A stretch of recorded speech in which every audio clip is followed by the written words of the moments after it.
Hey everyone, thank you for joining us for today's webinar hosted by Cosvox. My name is Noah Barnett, and we're going to be talking all about community-driven fundraising, or how you can actually cultivate donor relationships and reach new donors in today's connected economy. A few weeks ago, my wife and I had our friends over for dinner, and they told us this story about their recent trip to the mall with their 3-year-old Annie. Before I go any further, I just have to say that Annie is one of those kids with a personality that cannot be contained in her little frame. She's spunky, quick-witted, and reigns over babysitters with marshmallows and applesauce pouches.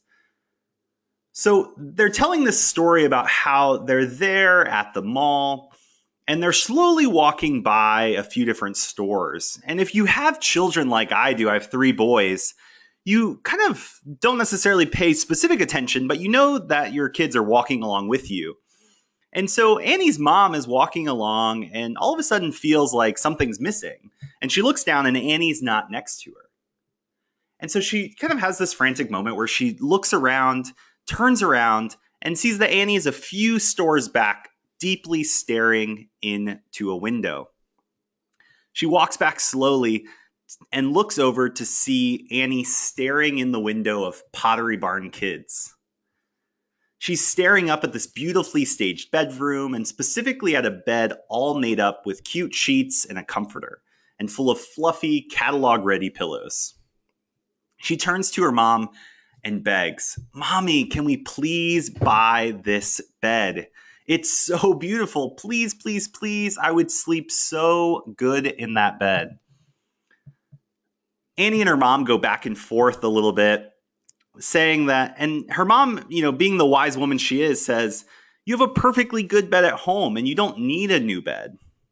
But Annie continued insisting, not giving up and pushing her mom on the fact that she needed this bed. Finally, her mom says, "What is it that you love about this bed, Annie?" And she says, "Look at all those pillows. This bed, my bed, doesn't have all these pillows. I would sleep so well if we had this bed." Annie's mom pauses and then turns to Annie and says, "Well, what if we just got you more pillows on your bed?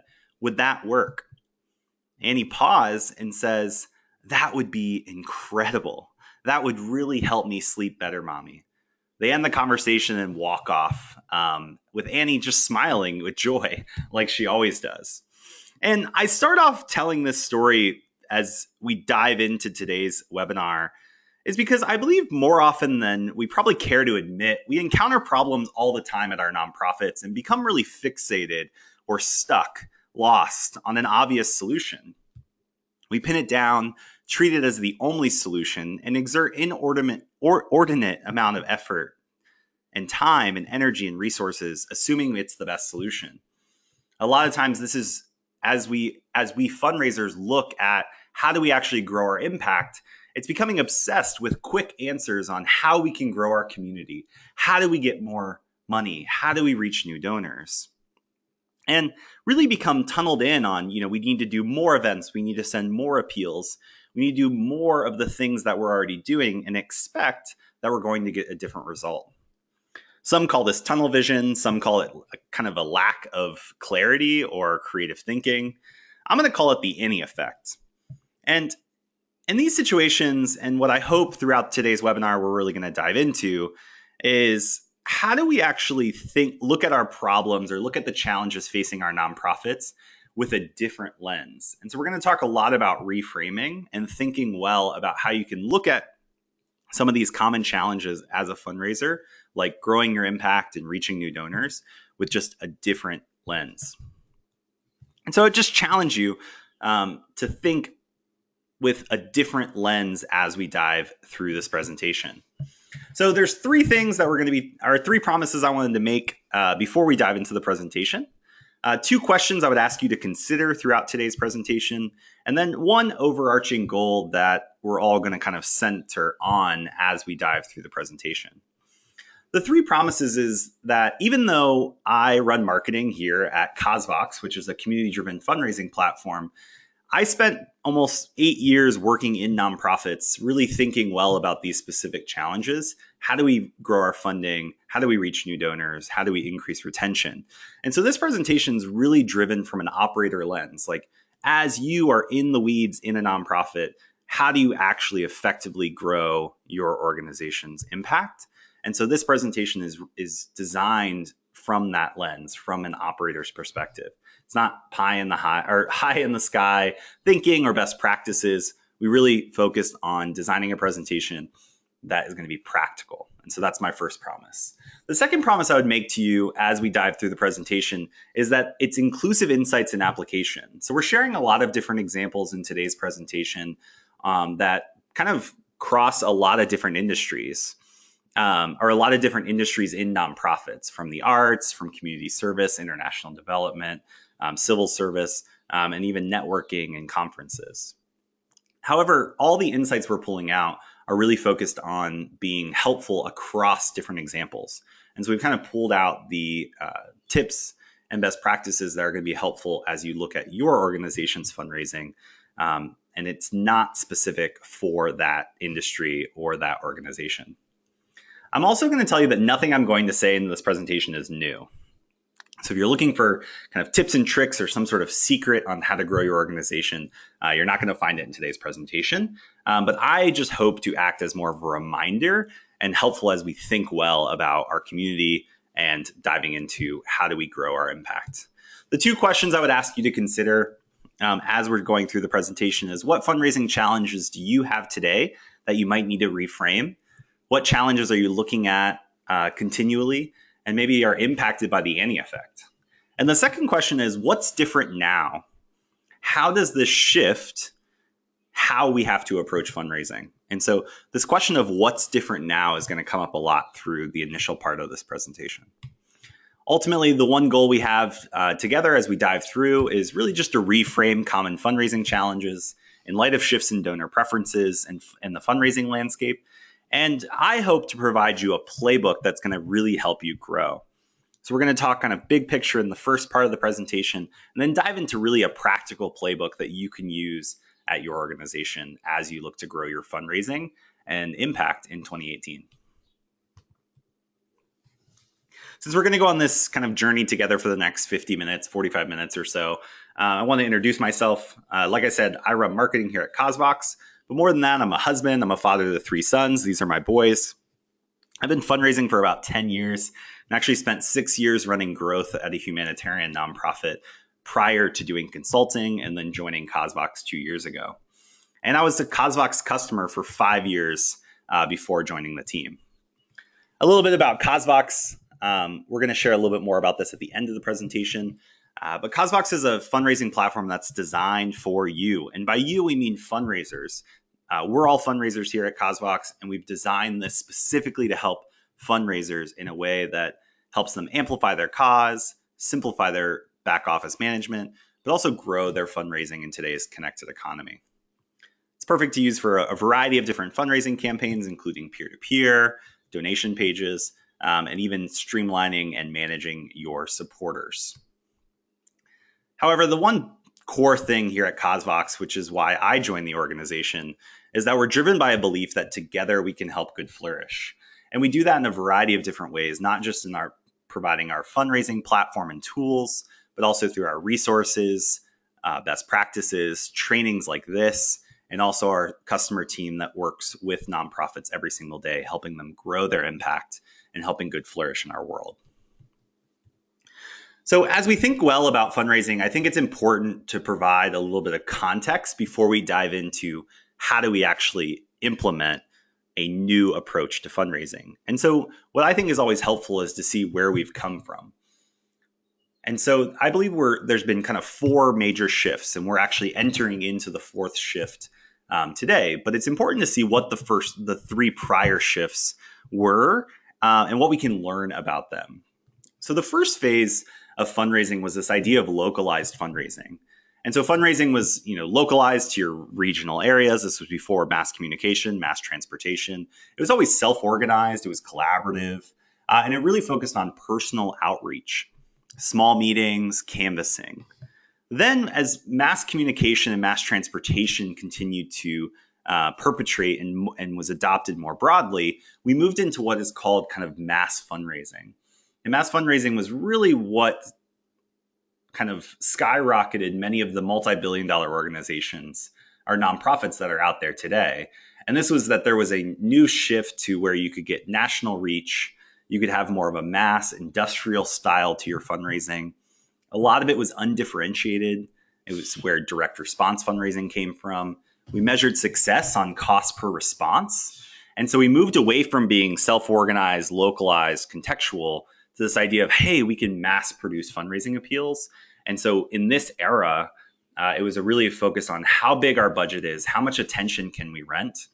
And those organizations that had budget and reach were the organizations that were successful. Telefundraising, mass mailings, TV advertising. The next phase that we moved into was digital fundraising. And so this is as the internet became more of a prominent thing in more people's lives, social media became important. People started using digital and the internet more and more every single day. And really what this allowed organizations to do was move to more of a global lens. And so you didn't, even if you were a local cause or a specific niche cause, you had access to a larger community of people that were interested and cared about what you were working on. However, I think the biggest mistake we've made in this phase of fundraising, which we can call digital fundraising or internet fundraising, was that we really just took all the tactics and techniques that worked in the mass fundraising era and moved them online. And so we still measure things in this cost per click. We had automation, even though it was slightly personalized, but we lost sight of kind of the individuality or the people and human element of fundraising that we saw in the localized fundraising era. We call things like email blast, and we still use advertising and even social media, though we all have good intents on how our organizations have used social media, we still have kind of abused it and seen it as another way that we can reach more people and try to get or convince more people to give to our organization. And so I think we're moving into the fourth phase. And this is really kind of the core of what I think is important as we think about today's presentation, is that we have to think about what's different now, what is next, and where are we going? And so we're going to focus on this question I asked you guys to consider is what's different now? And so there's two fundamental things that I think are important for us to start on as we think about that. The first one is that the world you fundraise in has changed. And the second is that the world you fundraise in is rapidly changing all the time. And what we've kind of positioned this as here at Cosvox, and something we think kind of deserves a name, which is what we call the connected economy, is because as we live in this new world where the lines between digital and offline start to blur, and more of us are connected on a global scale, we're more personalized, we have access to information, rapid adoption of mobile means anyone can reach anyone, anywhere, anytime. And technology has and continues to transform and connect all aspects of our lives, your lives, and your supporters' lives. So this new phase that we're in, we believe deserves a new approach to fundraising. And so fundraising like this, which is very much similar to the mass and digital fundraising eras, doesn't work in today's connected world. Fundraising today really must be built on relationships and be personal and human. And that's what we're going to kind of provide a playbook for today in just a few moments. And we're going to spend the majority of our time thinking well about what that new fundraising playbook looks like. So before, the focus was on renting attention, prospecting, mass mailings, email blasts, direct response. And again, it prioritized organizations won who had the biggest budget and the biggest reach. Today, we believe it's all about building relationships. So I think what we're doing is we're going back to the localized fundraising era, taking some of those best practices and human aspects of fundraising and bringing them now into our connected world where we're not localized, we're global, but it's in a new and different way through connection. And so it's more story-driven, contextual, You have to be empowering to your community of supporters. More and more people want to do something because they have information. They know they can do something. And word of mouth is more powerful than ever. And so the currency is attention. The most valuable currency is attention. So how do you get people's attention? But you keep and maintain that attention by building trust and loyalty. So I love this quote by Seth Godin. He says, some organizations will thrive from this increased chaos, some will be unprepared, and some will merely fight it and lose. And what we've experienced is that there's a lot of organizations, and many of them are customers of ours here at Cosvox, are seeing huge success by leaning into these changes and not fighting against them. And what I hope the rest of this presentation and the playbook that we've put together for you really helps you move your organization into creating an opportunity where you can thrive. And the reality is that the number of organizations that are failing every year continues to grow. And so recently this data came out, I think it's a few years old, but 50,000 nonprofits failed each year. And so we believe that as we move into this new world, which is the connected economy, there is fear that organizations that don't thrive, that kind of fail to see the differences or what's different now, won't be around long enough to see their missions forward. And that's something that kind of breaks our hearts here at Cosvox and why we're so passionate about pushing this message forward, because we want to help good flourish and we want to help you and your organization be as successful as well. And so these shifts really require you to reframe how you approach fundraising. If we're more digital first and we're always connected, there's an increased competition for attention being the most valuable currency in the connected economy. And relationships and recommendations are what drive decisions over what your organization says about yourself, or even the work and the output of what your work does. And so it's more about what your community of supporters say about you rather than what you say about you. And so how do you really tap into that?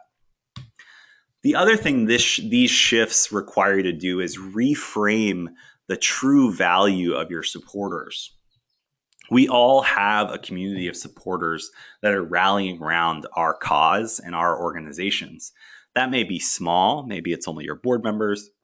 Maybe it's a small group of people that are really dedicated to your cause and you're looking to grow that. Maybe it's thousands of people. Either way, one thing I think we've done in the mass and digital fundraising eras is devalued everything besides a supporter's financial value that they could provide your organization. In the connected economy, there's more value or the value of each of these other attributes are actually continuing to increase.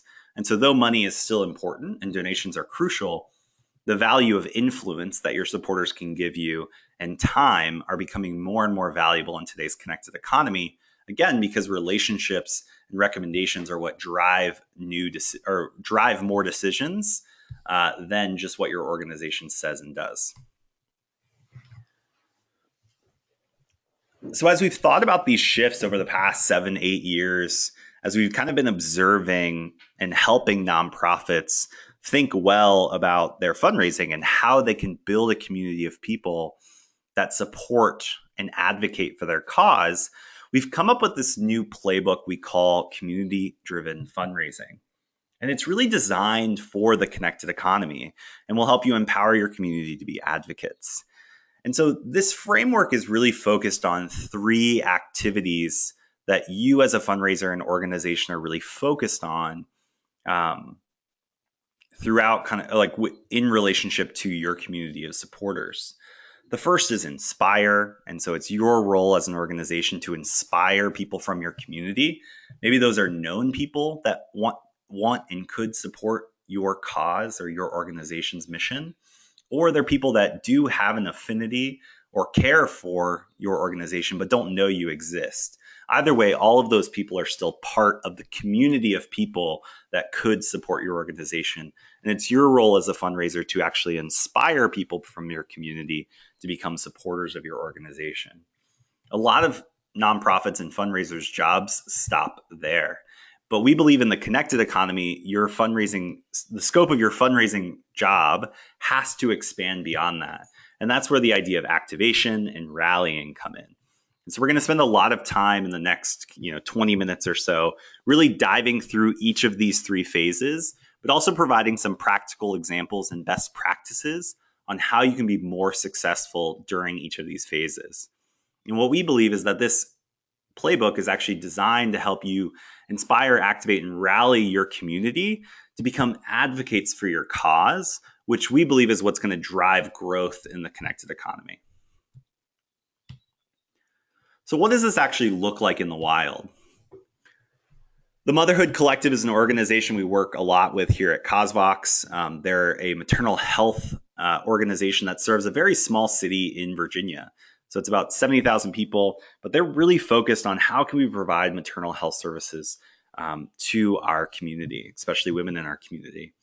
And they do that in three different ways. They inspire their community with stories of real women. They activate their volunteers and supporters to fundraise for their organization around Mother's Day each year. They also do that during the holidays, during Giving Tuesdays, and other campaigns throughout the year. But they're really focused on saying, how do we tell the stories of the people in our community to inspire more people to get involved, whether it's volunteer or give? And then how do we actually activate them to become fundraisers for our cause? And then over and above that, they really rally those fundraisers, providing support and being that kind of player coach mentality on supporting individuals as they go out and share why the Motherhood Collective is important and inspire others in the community to give. Another organization that does this really well is World Bicycle Relief. They really focus on inspiring their community of supporters by telling multimedia stories of impact on how mobility or providing a bicycle to a family can really make a significant difference in their lives. And so they tell those stories. They tell stories about one person, and they really showcase or focus on inspiration as they reach out to people in their community. They also look to activate supporters as soon as they come into the organization. They've seen the value of community. They've had over 700 people in the last few years become fundraisers for their organization, and it's helped them raise millions of dollars. And not only that, more importantly, reach, I think, thousands of new donors for their organization. And so this approach doesn't just focus on the money that a supporter can give, but the value of the influence that they have as well. A local arts organization in Rockville, Maryland, has figured this out as well. They always had gaps in their program funding, like many arts organizations do. And they figured out ways to focus on inspiring their community by really showcasing the impact of the arts. Instead of focusing so much on, we have a need and we're going to shut down, they switched up their fundraising and really focused on telling the stories of impact and how this organization, though it's not the only arts organization, helped increase the value of each person's life in the community. And that inspired people to get on board and find ways to help this organization thrive. They also focus on activating those key supporters that they have to help fill gaps in their funding, really giving them ownership, which has increased retention and donor cultivation. So as they ask donors and really empower them to do more, the amount of money they give correlates with the influence and time they give as well. So as you tap into your supporters' attention and increase the value their influence is having on your organization and the value their time is having, it correlates, or VisArts has seen how it correlates directly with the money side of things as well. And then they really try to encourage their fundraisers by providing stories and tools to help them inspire others in the community. And so what they're doing is not saying we as a fundraising organ, like we as the fundraisers at VisArts need to basically go out and hit the pavement all the time, but rather find others in our community that are excited and activate and rally them to become advocates for the cause as well. And they do that in a lot of different ways, which we'll talk more about in a little bit. Another organization, which is an international development organization, does this really well also.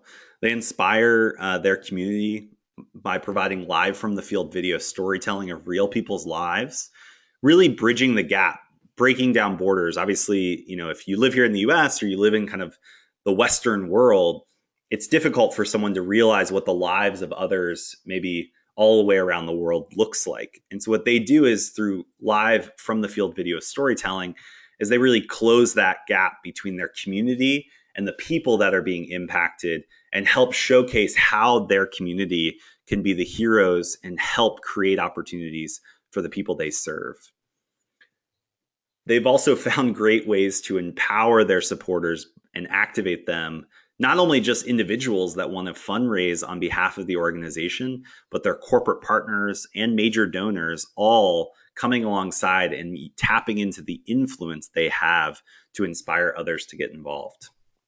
And then they even rally and connect fundraisers together, being that glue and connectivity between people that are excited and care deeply about these causes, by actually providing a specific advocates Facebook group where they kind of coordinate and connect. So people see that they're not alone. They're not just out there fundraising on behalf of the organization, but there's hundreds of other people that are doing that same thing.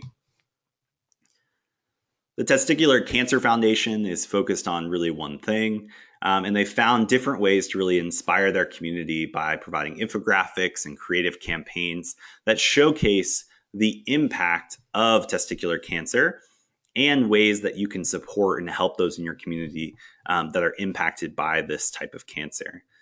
They also activate supporters to fundraise creatively, and even found a way to tap into the police and fire forces in communities around the country every November with something they called the Beard Patrol campaign.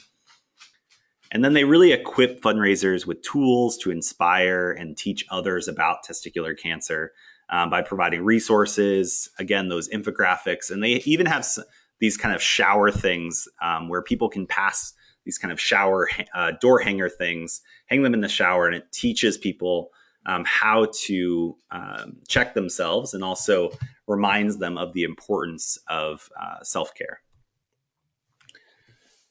So community-driven fundraising really looks like a broad range of things. A lot of times what we're talking about where we say, hey, people are fundraising on behalf of your organization kind of gets put into this category called peer-to-peer and gets thrown over in a box and says, hey, we should do peer-to-peer. We should add peer-to-peer to our events, or we should add peer-to-peer to our annual fund campaign.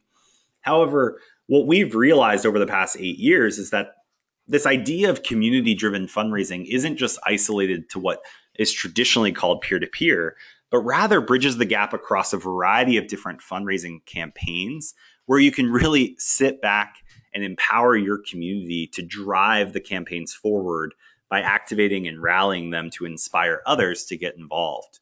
So this isn't just isolated to kind of your traditional third-party events or challenges, weddings, and birthday campaigns, but rather can be seen across, annual fund campaigns, capital projects, virtual events, program campaigns, and then obviously into personal crowdfunding and cause-based fundraising.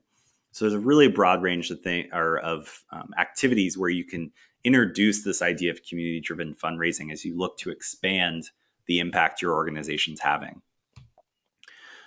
So we're going to dive through each of these segments. We're going to talk a little bit more about Inspire. We're going to talk about how you activate and best practices around that. We're going to share specific examples on how organizations have done that well. And then we're also going to dive into how do you rally your fundraisers. So it's not just enough to say, hey, you can fundraise on behalf of our organization, or will you fundraise on behalf of our organization? But how do you actually support those individuals that are fundraising and advocating for your cause in a way that's helpful, and allows them to be more effective at inspiring people in your community to become supporters? So let's dive in. The first thing we're going to focus in on is Inspire. And what I love about Inspire is it's this idea that you're not focused on trying to convince someone to do something, or you're trying to get them to do you a favor. Sometimes fundraising is seen as begging. Inspire really means you're filling with the urge or ability to do or feel something and give rise to. And so this changes the game a little bit about what your fundraising is really focused on. It's not this begging or, oh, we have all these needs. Can you give us some extra funds? I know it's difficult. I know you get asked all the time to give money, but can you get involved? Or, hey, we're an organization that's doing great work. Can you support us at $500 this year. No, like that's not enough. And I think what organizations that have done that for so many years have begun to wean off of that or wane away because people aren't interested in just supporting an organization to go out and do work. In the connected economy, they really want to be a part of something. And so to do that well, you really need to inspire people to become supporters. It also helps increase retention and the likelihood that they'll give influence and time to your organization throughout their kind of time as a supporter as well. So we're going to talk about what this actually looks like. And before we talk about what it does look like, I think we need to talk about what it isn't. And so we've all seen kind of, the age-old ads on TV back in the 1960s, 70s, 80s of kind of those 30-minute commercials where they just showcase and basically guilt people into giving money. In the connected economy, because access to information is so broad and accessible, is that the idea of guilting someone into doing something is not only ineffective, it's just not a strategy on growing your organization year over year. So you might guilt someone into giving to your organization once, but you're not going to be able to guilt them into becoming a deep supporter of your organization. That's where really the inspire concept comes. So you want to inspire people over guilting them as you look to bring people to become supporters for your organization. This is a quote by the founder of Save the Children, kind of a global child development organization that's been around for over 100 years. And I feel like she was way ahead of her time. But she said, we have to devise means of making known the facts in such a way as to touch the imagination of the world. The world is not ungenerous, but unimaginative, and very busy. And so again, comes back to where inspiration doesn't mean avoid telling the facts or only showing happy kids or happy people or happy outcomes, but rather it's how do you tell the facts or make the facts known in a way that it touches the imagination of your community. And I think she does a brilliant job of kind of showcasing that in just this one quote. So today in the connected economy, people are more excited about supporting a cause than an organization. And so people don't support organizations anymore. They support causes because they have the access to do so.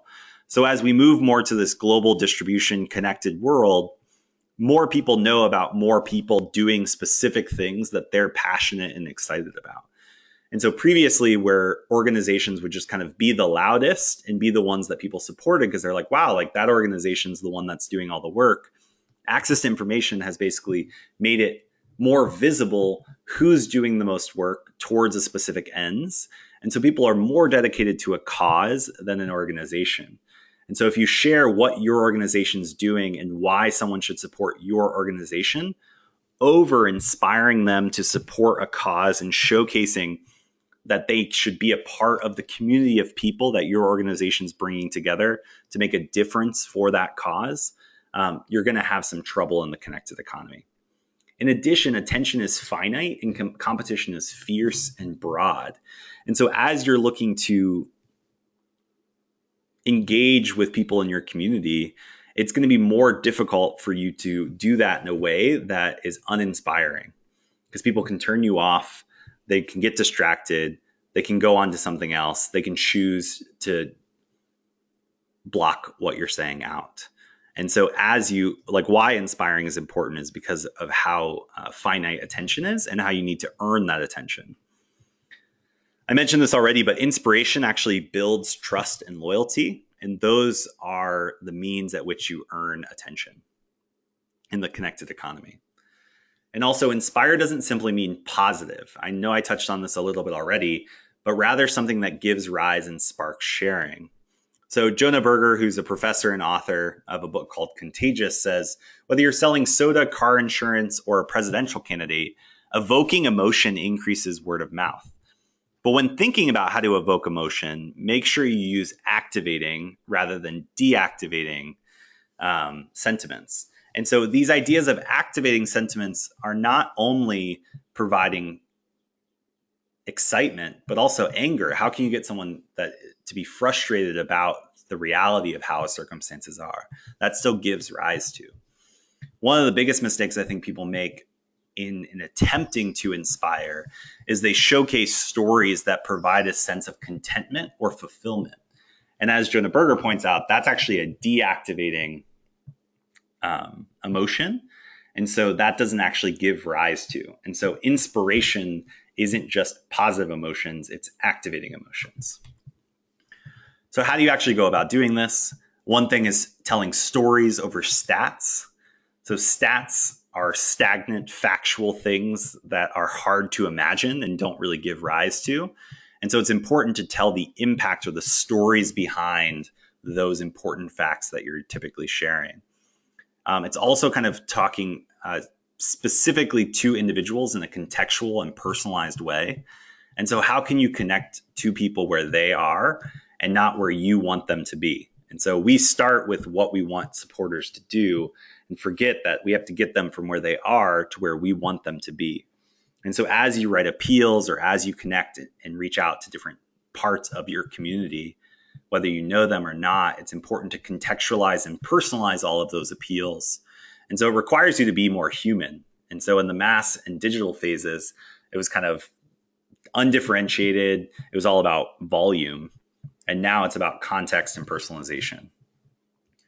The other thing is by doing integrated promotion and multimedia content. And so not just relying on one source of media, maybe that's in a letter or appeal, but how can you bring life to that by providing videos or photos or really telling captivating stories in new and different ways that your organization hasn't in the past. And then the other thing to do is to keep it human. Tell stories and inspire people in a way where you're one person telling another person about something. In the connected economy, it's more important to break away from the shell of we are this organization, and more important for you as a fundraiser to showcase the humanity in the organization and how it's a bunch of people coming together to fight for a change in our world. Stories are what deeply connect us. You know, we share stories around the dinner table. We tell stories to our kids, to our grandkids. Stories are what we read at night before bedtime. Stories are what we share on the news. Stories like when the boy was found, showcased, the refugee boy that had drowned was shown, pictured on the beach. That story is what gave rise to a whole movement of people that were trying to fight for refugees in a way that stats, news reports hadn't previously, because it was focused on this idea of a story. We love hearing stories of athletes. We love hearing stories of, for good or bad, celebrities. Stories are kind of what bridge the gap between you and me. And stories are what really give rise to and inspire people to be a part of something. Social media users who donate to charity from nonprofit Tech for Good, 56% of them said that compelling storytelling is what motivated them to make a donation. So your job as a fundraiser isn't just to raise funds, but to tell stories that are behind the impact your organization's doing. Another pro tip here is actually to design your story to be shared. And what this means is that it's not just about telling a story in a way that the person you're telling is going to hear it, but designing your stories in a simple way that when you tell people the story, it's easy for them to go share that with others. So how do you design your stories about the impact your organization's having to cut the details, cut all the fluff, and really break down to the core elements, the humanity of the story, in a way that there's core points that then can be shared and propagated even further as people tell about what your organization's doing. I talked about World Bicycle Relief earlier, but they do an incredible job at this. They do powerful storytelling. They use multimedia content. And the thing that they do that's really unique, and I think more organizations should focus on it, is telling stories of one. And so though there's millions of people that they're seeking to impact, millions of people that are impacted by the cause that they're fighting for, they tell stories in a way that capture the impact their organization's having but is centralized in a single character or a single family. And the reason they do that is because it's easier for us to connect to one rather than to connecting to many. It also is easier to share that with others. So instead of talking about, all of those communities in Rwanda that are impacted by poverty and the food crisis going on right now, if I tell a story about one family who was a business owner who now has been displaced because of a crisis and is trying to provide for his family, though that is one story, it's representative of what others are experiencing, and I can showcase my cause through that one story. And so finding stories of one can be really powerful as you look to inspire people in your community. Bolo City Kids Foundation uses stories again to showcase the need and impact. So Every Child Can campaign really sparks an emotional response and drives sharing. It connects deeply to the heart. It's exciting.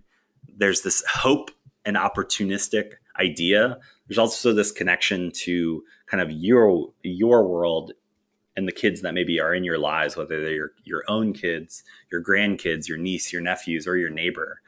And so this campaign was really there to showcase how can we really dream about what we can do to fill in the blank. And that hope really sparked and inspired people to get involved. The second phase of community-driven fundraising is really about activation. And the idea behind that is you want to spark action or a response to do something, move someone towards an action, but the key is that they're already capable of. So again, if we go back to the true value of supporters in the connected economy, is that their value is not tied up just in the money they can give your organization, but also in the influence and time. And so as you approach activation, you're really looking to activate potential that already exists. You're not trying to convince them to do more than they're capable of doing. Activation really is essential because there's less engagement directly with brands. And so by not activating your supporters to be advocates for your organization, you're relying on what you as an organization say about you. And that's becoming less and less valuable in today's connected economy. Again, people rely on recommendations, referrals from their friends, family, and like-minded community. Also, how people discover, research, and make purchase decisions has shifted to prioritize referrals and recommendations. And by focusing on activating your supporters, you can unlock the true value of your supporters. Brands have seen a decrease of anywhere from 20 to 50% on Facebook and other online media platforms. The cost of advertising or renting attention has doubled in the past couple of years. By 2020, millennials will form 50% of the global workforce, though they already currently are the largest generation in the United States. And one of the keys about millennials is that they look for opportunities to get involved. They want to be a part of something. They don't want to give to something. And when asked, 85% of donors said they prefer to be asked by friends and family to make a donation than asked by an organization. And so how do you actually do this? How do you activate people that support your organization already? Again, because you're focusing on activating supporters that have already said, hey, I want to support your organization. Maybe that's financially, maybe that's with their time, because they could be board members, volunteers, or donors to your organization. How do you actually do that? The first is to actually focus on identifying opportunities. And so one of the things we see a lot of times, especially here at CauseVox, is people decide they want to do community-driven fundraising, and then they just promote it to their entire community of supporters. And they're taking a playbook out of that mass digital fundraising playbook where they're undifferentiated. They're just saying, hey, we have this new opportunity, go out and do it. And the thing is that you want to identify key opportunities, segments of, let me back, sorry about that, I'm getting all jumbled. You want to identify key segments of your audience that would be more likely to fundraise or to be activated. So that could be the recency of their donation, meaning they were more recently inspired to give to your cause, and you can present new opportunities for them to get involved. People that have already showcased an interest, maybe they're volunteers, board members, others that have kind of been part of fundraising campaigns, and they've said, hey, I want to do something. I want to do more for your organization. Those that are deeply engaged with your communication, maybe they always attend events, they're just deeply connected with your cause. Those are showing us signs that they may want to do more, and you can activate them in a way that's empowering and also engaging. The next thing you want to do is determine contextual ways to connect with people personally. And this is so much more important because sending out broad mass messages doesn't work, because it gives people an easy out to opt out. And what I mean by that is that we know that someone's speaking to a crowd. So right now I know that there's 100 people listening to this presentation right now, and many more that are going to listen to the recording. However, my goal as a communicator is to try to communicate in a way that I'm only talking to you. I'm only talking to one person, and trying to contextualize what I'm trying to say in a way that really connects with you and your organization. And so the same way as you try to activate people, the most effective ways are going to be by determining a real contextual way to make that ask, and do it in a personal way. The other thing is making it feel social and exciting, not an obligation. And so a lot of times, especially with board fundraising, there's, hey, we're doing this campaign. It's every year. I know, you're busy and we know it's time, but we really need your help. And that's more trying to convince someone that they need to do this rather than making the opportunity feel like something they would want to do. And also that they're a part of something bigger than themselves. I imagine as you're listening to this, you desire to be a part of something bigger than yourself. That may have been why you joined the organization that you're a part of today. And thinking about how you can create that for the supporters in your community is essential. The other key is focusing on the why, not the what and the how. And so getting in the weeds when you first present an opportunity on how they can do this or what they can do is not as important as why. And showcasing why someone would want to fundraise for your cause is more important than how to do it and what to do.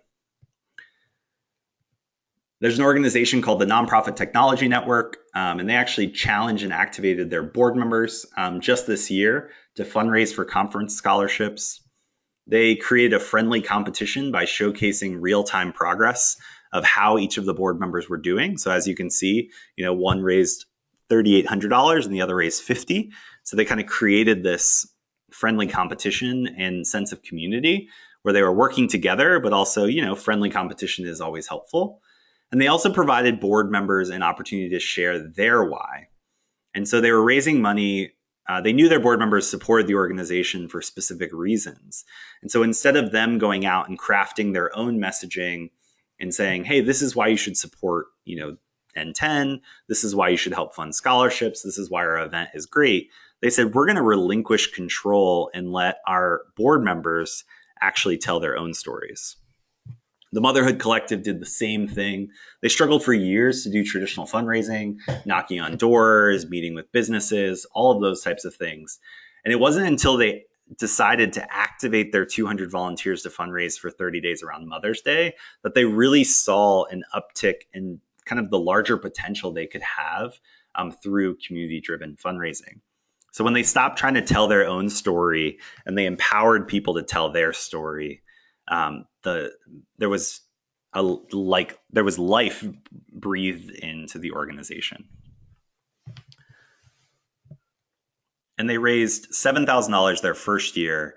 But what they saw was that over the years, as they continue to push into this, it builds upon itself and inspires others to get involved. And so they had, I think, 20 some the first year, 30 some the second year, and they just launched their 2018 campaign. So I'm excited to see how it continues to grow as they commit to investing in community-driven fundraising. The last thing we're going to talk about on today's presentation is really about how do you actually rally or come together in order to support a person or cause or for concerted action. How do you rally your fundraisers so that you've activated individuals to get behind your cause? You've kind of unlocked their true potential of influence, But this isn't something they do every day. So how do you actually rally and invest in them? Your job as a fundraiser isn't done when people start fundraising on your behalf. How do you get behind them and help? So the biggest key here is it's a focus on rallying together, not controlling. So a lot of organizations that talk with us about peer-to-peer fundraising or talk to us about, hey, we want to do an event, but we're nervous because we don't know how people are going to use the tool, or what controls do you have in place that prevent people, from telling our story in this way or that. And I think this is a challenge that comes up as the world evolves over and over again. I remember back in the day when people were worried about, well, should we allow comments on our blog? Or what about letting people share at events, like our supporters? What are they going to say? We don't know. We want to control that message. And then when Facebook came out and allowed people to comment on brands' walls or posts, people were so worried that they came up with these policies on how should we control that? When should we delete? When should we not respond? And so there's always this idea of trying to protect and control. And the key in the connected economy, those organizations that are going to be the most successful see that freedom or kind of that risk as an opportunity and not a risk. The idea of rally is different because I feel like it requires you as a fundraiser to lead and not manage. So your fundraisers or those advocates that are advocating for your cause are not people that you now manage or you control, but rather lead, inspire them, empower them, help remove obstacles. Do what you would hope a good leader. I've had the opportunity to have managers and I've had the opportunity to have leaders that I've worked for. And the difference is so clear. And I think our fundraisers see that as well. And so as you think about how we support our fundraisers, you want to have a leadership mentality, not a manager mentality. Through rallying, you also create ownership for your supporters, really empowering them to be a part of the cause, making them a stakeholder, someone that's invested. Rallying helps build momentum. It's scalable and helps you grow, provides a more delightful experience for your fundraisers because they feel appreciated, they feel supported as they're going and advocating and inspiring others to support your cause. And advocates give more. This is something that's proven over and over again. Americans who volunteer their time and skills to nonprofit organizations donate an average of 10 times more money to charity than people who don't. And ideally, the organizations that empower people to be a part of the organization are going to earn more of that excess. And so how do you actually do this? The first step is that you want to empower fundraisers. And what this really means is by providing them the tools, the resources, even the training on how to even go about doing this. So we're sharing this presentation for you as a fundraiser, but a lot of the same best practices that we share in the how to inspire section are tips and tactics that you can pass along to the people fundraising for your organization. The other thing you can do is help keep momentum going. Again, as your fundraisers, as your advocates, they're not doing this as their full-time role or are professional fundraisers. And so you as kind of that player coach can really help build momentum behind your advocates. Another thing you want to do is be proactive and responsive. And so you want to be responsive by being able to answer questions, help people get started, be supportive and helpful when people have questions or get stuck or feel discouraged. But also being proactive, monitoring campaigns, checking in with your fundraisers, your advocates, seeing how you can help them. Again, this goes back to the leader versus the manager. Managers tend to be responsive and overly controlling. Leaders, I feel, they predict needs, they're proactive, they seek out people, whether they're doing a good job or a bad job, and provide helpful information to help move them forward or celebrate their successes. Another way you can rally people is by providing toolkits or trainings or just general encouragement. You want to make it social. So like World Help, they provided a community of people on Facebook that could say, hey, we're all in this together and we can see that others are a part of this. And the last thing as part of best practice for rallying is to focus on sharing what's working. And so this is sharing what other fundraisers are doing and celebrating their stories. One organization actually shared their and one of a person from their community was fundraising on behalf of the cause, and they actually promoted that to their entire community just to showcase what was possible, what you could do in support of this cause. And they also share that information with others, and they share what doesn't work, just so that supporters feel like they are being supported and that they are part of something bigger than themselves. The most important thing, though, is to make it simple and fun. And celebrate everything, every little milestone. When someone first signs up to fundraise and you're helping them get a first donation, sending them a message and celebrating that, encouraging them to keep going and building that momentum. This goes back to being that player coach. You're in the game, you're inspiring people from your community to become supporters, but you're also there helping to lead and coach others as you guys come together and fight for the change that your organization is going for. One organization that does this really well is the Junior Achievement of Washington, D.C. They actually rallied corporate partners around the D.C. area to inspire their employees to support the organization. They set up custom campaign pages that really focused on highlighting the company, not Junior Achievement, so that they could coordinate fundraising efforts with their employees. They do trainings, they provide resources, and they create friendly competition with a leadership or leaderboard and even badges where they maybe celebrate the person that got the biggest donation or that got the most donations or that fundraised for the first time. And so they find different ways to celebrate their fundraisers in a way that encourages and increases participation. And every year they raise over $500,000 through their community-driven fundraising efforts. Amigos International is another one that provides a variety of supporters, volunteers, and even board members with fundraising resources.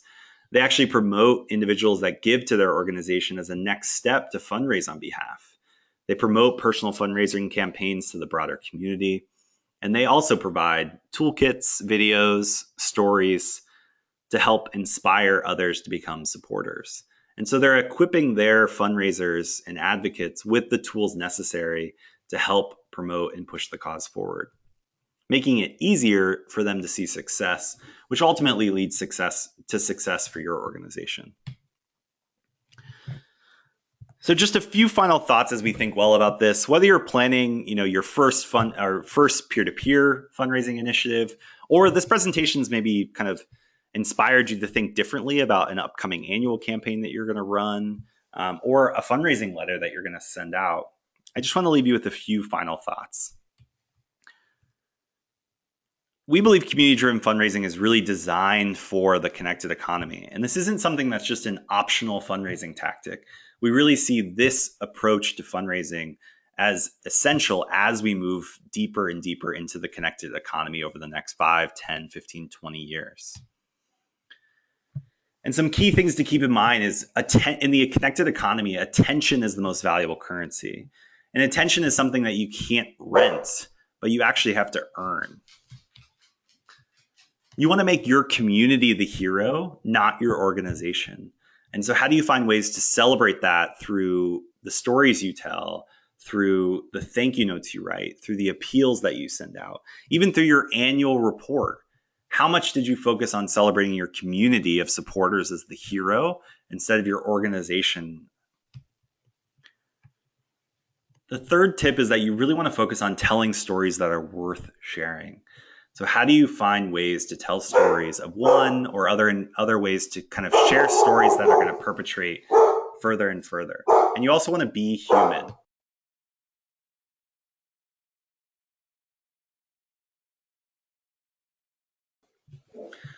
That's kind of the focus of the campaign and really of the presentation. And we are going to take questions now. And actually, Rob, the CEO of CauseVox, is going to be joining us as well to share a little bit more about CauseVox after questions and answer. Or if you have questions about anything I said or are interested in connecting further to learn more, you can reach out to me at noah@causevox.com.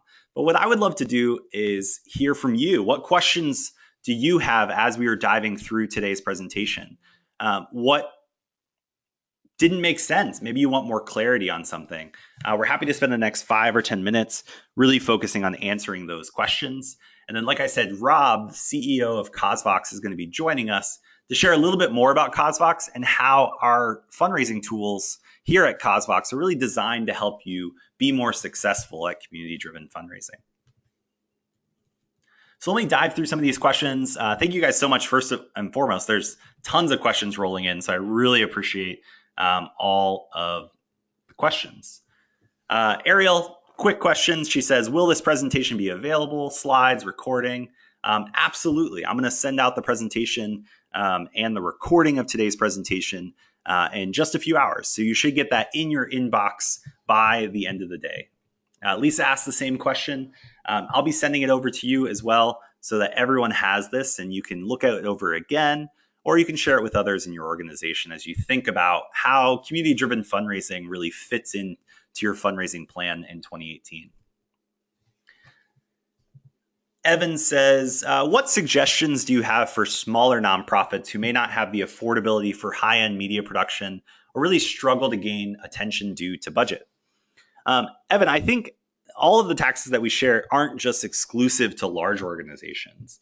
And so you as a smaller organization actually have a better opportunity to personalize your communication in a way that feels more contextualized to your supporters. And because you're a small organization, you have the opportunity to kind of share stories in a way that you can ask intentionally that people help share those stories onward. And so I think everyone can tell stories. It doesn't have to be in a high production capability, but even sharing kind of a personal story about someone that is benefiting from your organization and sending that out through various channels is going to be a great way for you and your organization, Evan, to get started with this type of approach. The Motherhood Collective is only a 2-person organization in a very, very small community. And they just started sharing stories about people that they were helping in the community. And those stories, because they inspired people, were shared more broadly in their community. And so this isn't just for big organizations. It's actually a great opportunity for smaller organizations to increase and grow their community.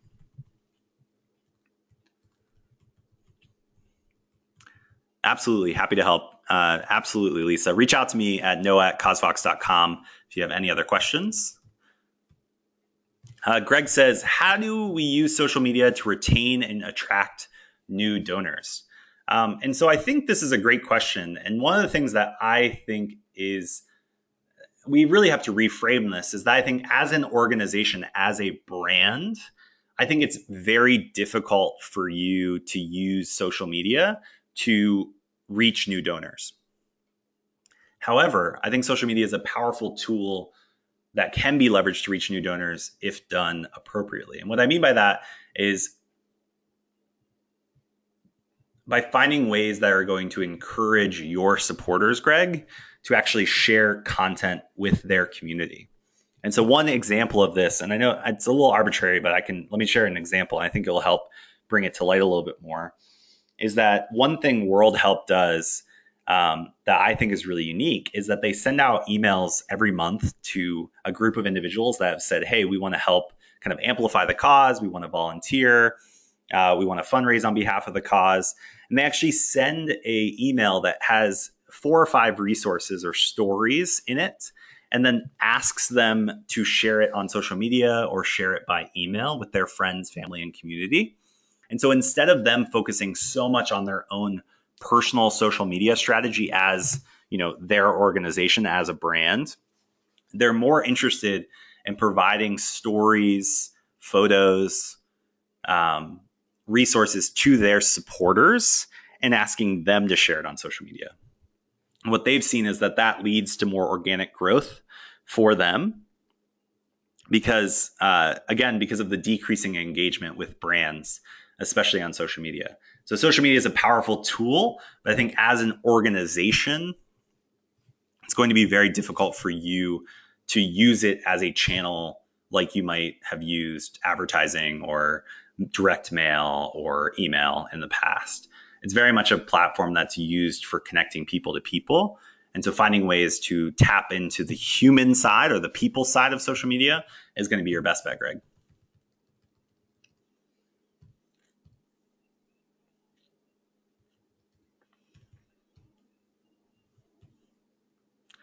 Jennifer says, how can we really encourage fundraising in our encouraging peer-to-peer fundraisers?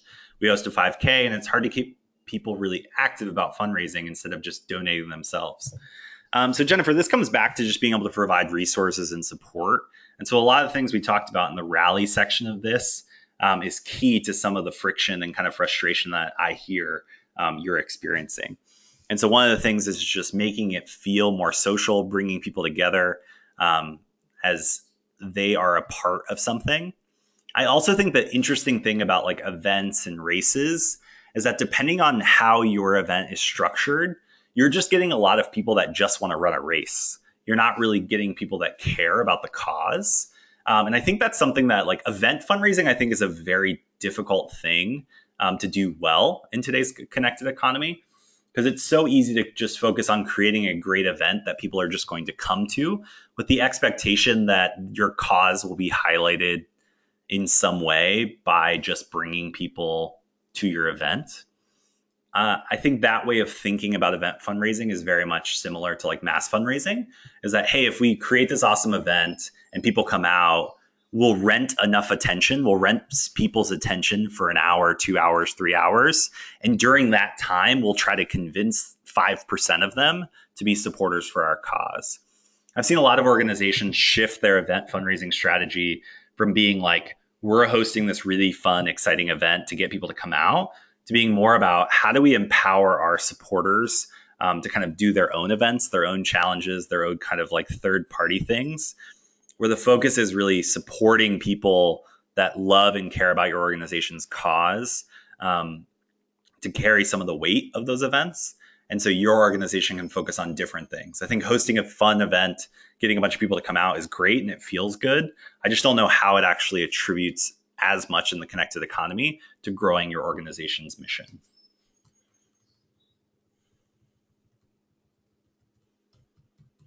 It looks like that's all the questions that we've had come through.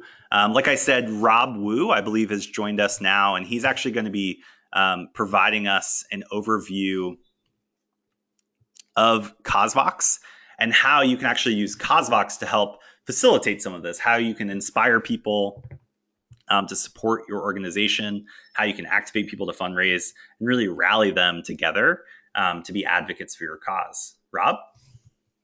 Thanks so much for the time today to talk about community-driven fundraising, as well as not only how it's impacted so many different nonprofits in so many different shapes and sizes, but also how it's a technique that really works, and that for smaller organizations today, it's the only technique that will help you drive more fundraising results for 2018. Now that Noah's shared so much info about how you can use community-driven fundraising, the best practices, the tips and techniques, what I want to do today is just to take a few minutes to chat about how we at CauseVox can help you leverage these techniques and best practices and actually turn it into real fundraising results. So what we do here at CauseVox is we're an online fundraising platform that focuses on community-driven fundraising. What that really means for you is that you can easily use CauseVox to launch community-driven peer-to-peer fundraising campaigns. You can use it to launch fundraising sites for Giving Tuesday, as well as for crowdfunding campaigns. And you can even use CauseVox for fundraising optimized community-driven donation pages as well that sit on your website or that sit outside of your website. What we do on our platform is that we help you take these best practices that Noah has been talking about in terms of storytelling, in terms of rallying your community, in terms of kind of giving your community control to tell their own stories. And we make it really easy for you at your organization to make it happen. Instead of having to hire a IT person or designer, you can easily launch your own peer-to-peer campaign sites that are community-driven. Now, for example, Maternal Health Matters, the Mother Collective, Noah highlighted this cause a couple times during his presentation, so I just wanted to show you their campaign from last year. They're able to use CauseVox to raise twice as much funds as before. When it comes to running a community-driven fundraising campaign, our platform allows you just to easily customize the look and feel, the visual storytelling of your campaign site. So instead of having to depend on an IT person or developer, you can just easily do this yourself without having to hire somebody to do it. You just point and click and make the colors and branding look like and feel like your organization. And one of the things that we focus here and talk a lot about here at Cosvox is just moving our customers away from this transactional style of fundraising and moving them more into this relational, connected economy style of fundraising. And one aspect to help do that is making sure that your donation pages, your campaign sites are all branded to your organization because your story matters the most. So you can easily do this on Cosvox, change the colors, put in your own content, your own branding. In addition to that, on our platform, we make it really easy for you to showcase and tell your story. So in one way that we do it is that what your donors really care about the most, it isn't about the money that you want to raise. Again, like your donors don't care about how much money you raise. That's a development goal. That's a nonprofit goal. And I'm not sure why, but we always talk as nonprofits, we always talk about how much money we need to raise. And that doesn't matter. When you look at other businesses that are not nonprofits, do they ever talk about how much money they want to make? They always talk about what kind of cool products they can create or what kind of benefits they can give you. And that's the same thing when it comes to our impact metric. As a nonprofit, you're in the business of creating impact, creating social change. So because of that, we focus our fundraising campaigns on this impact that you can create through a fundraising campaign. So for example, the Mother Collective, for every $2 that's donated, it helped them reach an additional woman as part of their projects and programs. So when you recraft your fundraising campaign this way, when it's focused on the community, it helps demonstrate and will help you get more fundraising results.